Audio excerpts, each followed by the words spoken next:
Hello আমার sweet cute বন্ধুরা, কেমন আছো তোমরা? নিশ্চয় আমার গল্প শুনে শুনে খুব সুখ নিচ্ছ আর আনন্দে আছো, তাই না?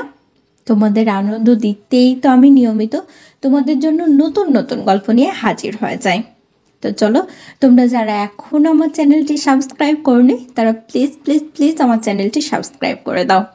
চলো তাহলে দেরি না করে ভিডিওটি জলদি জলদি করে লাইক করো আর চ্যানেলটি সাবস্ক্রাইব করে দাও। ধন্যবাদ। শীতের বিকেলটা ছিল অন্যরকম। জানালার বাইরে মিষ্টি একটা হিমেল হাওয়া বইছিল আর সূর্যের আলো ম্লান হয়ে আসছিল ধীরে ধীরে।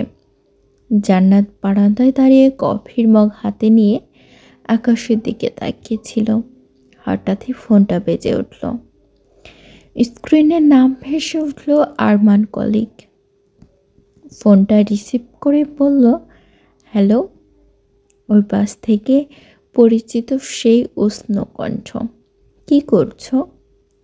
জান্নাত হেসে বলল, কিছু না, তোমার কথা ভাবছিলাম। আরমান মৃদু হেসে বলল, তাহলে একটা প্ল্যান করি, আর সন্ধ্যায় দেখা করব। জান্নাত একটু লাজুক স্বরে বলল, আজ না, মা কিছুতেই বাইরে যেতে দেবে না। আরমান বলল, ঠিক আছে, তাহলে আমি চলে আসি। জান্নাত চমকে উঠে বলল, তুমি পাগল নাকি? মা যদি দেখে ফেলে?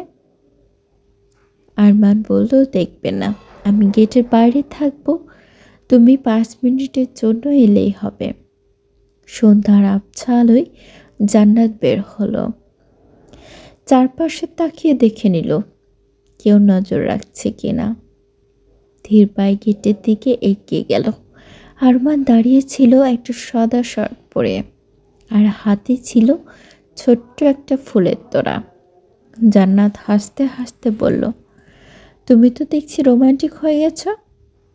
আরমান ওর দিকে তাকিয়ে বলল, তোমাকে ছাড়া আমার দিন চলে না।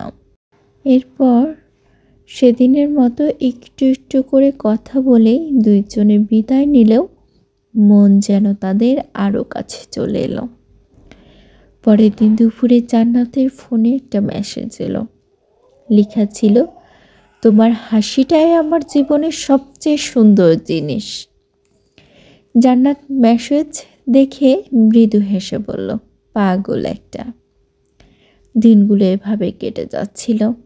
প্রতিদিন দেখা, ফোনে ঘন্টার পর ঘন্টা কথা বলা, ছোট্ট ছোট্ট অভিমান আর ভালোবাসায় ভরাই ছিল মুহূর্তগুলো। একদিন বিকেলে আরমান জান্নাতকে নিয়ে শহরের বাইরে ছোট্ট একটা রিসোর্টে গেল। চারিদিকে সবুজ গাছপালা, ছোট্ট একটা লেক আর পাশে কাঠের সেতু।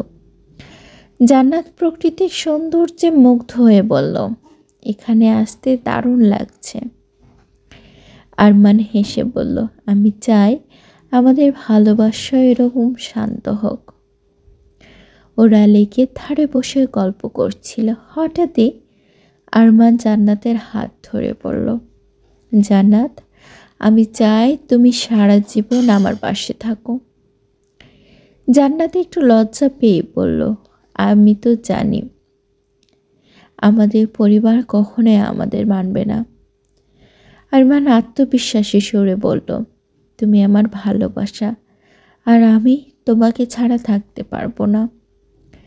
জান্নাত জানতো তাদের সম্পর্কের পথে অনেক বাধা আসবে। আরমান অন্য ধর্মের, আর জান্নাতের পরিবার কখনো এটা মেনে নেবে না। কিন্তু ভালোবাসা তো সব বাধা পেরিয়ে যায়। একদিন সন্ধ্যায় জান্নাতের বাড়িতে কথায় কথায় বিয়ের প্রসঙ্গ উঠল। তার মা বলল, জান্নাত, তোমার জন্য একটা ভালো পাত্র ঠিক করেছি, তুমি কি রাজি? জান্নাত থমকে গেল। ওর মনে শুধু আরমানের মুখটায় ভাসছিল। অনেক সাহস করে বলল, মা, আমি কাউকে ভালোবাসি। মা কিছুক্ষণ চুপ করে থেকে বলল, কে এসে? জান্নাত ধীরে ধীরে বলল, ও আরমান। মায়ের চোখ মুখ কালো হয়ে গেল। ওর কথা আর কখনো বলবে না। এই কথা শুনে জান্নাতের মন ভেঙে গেল, কিন্তু সে জানতো ভালোবাসা হার মানতে পারে না। আরমান যখন জানলো তখন জান্নাতের পরিবার রাজি নয়। তারপর সে জান্নাতকে বলল, আমরা পালিয়ে যাব। জান্নাত বলল, আমি আমার পরিবারকে কষ্ট দিতে পারবো না। আরমান গভীরভাবে জান্নাতের চোখের দিকে তাকিয়ে বলল, তাহলে আমাকে ভুলতে বলছ? জান্নাতের চোখে পানি এসে গেল। বলল, না, আমি পারবো না। ওরা দুইজনই বুঝতে পেরেছিল সামনের অনেক কঠিন সময় আসছে। এরপর কয়েকদিন ওদের মধ্যে কোনো কথাই হয়নি। জান্নাত সারাদিন মন খারাপ করে থাকতো, কিছুতেই মন বসাতে পারতো না। একদিন বিকেলে আরমান ওর বাড়ির সামনে এসে দাঁড়ালো। জান্নাত বারান্দা থেকে দেখছিল আর আরমান শুধু তাকিয়েই ছিল। মনে হচ্ছিল হাজারো কথা জমে আছে ওদের চোখে। এরপর রাতে জান্নাত ফোন দিল, বলল, আরমান, তুমি আমাকে ছাড়া থাকতে পারবে? আরমান বলল, তুমি কি পারবে? জান্নাত চুপ করেছিল। এরপর আরমান বলল, তাহলে আমার হাতটা ধরো, আমরা একসঙ্গে সব কিছু সামলাবো। পরদিন ওরা আবারও দেখা করলো। হাতে হাত ধরে বসেছিল অনেকক্ষণ। জান্নাত বলল, তুমি কি সত্যি আমাকে সারা জীবন ভালোবাসবে? আরমান ওর কপালে চুমু খেয়ে বলল, তুমি আমার সব কিছু। ধীরে ধীরে জান্নাতের পরিবারও বুঝতে শুরু করলো ভালোবাসাকে জোর করে থামানো যায় না। অনেক আলোচনার পর, অনেক আবেগের পর ওদের সম্পর্ক স্বীকৃতি পেল। বিয়ের দিন আরমান জান্নাতের হাত ধরে বলল, এই দিনটার জন্য আমরা কত অপেক্ষা করেছি, তাই না? জান্নাত আবেগে বলল, হ্যাঁ, আমাদের ভালোবাসা সত্যি হয়েছে। ওদের জীবন নতুনভাবে শুরু হলো।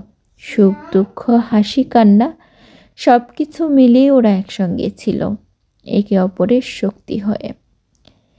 একদিন রাতে বৃষ্টি হচ্ছিল আর জান্নাত বারান্দায় দাঁড়িয়েছিল।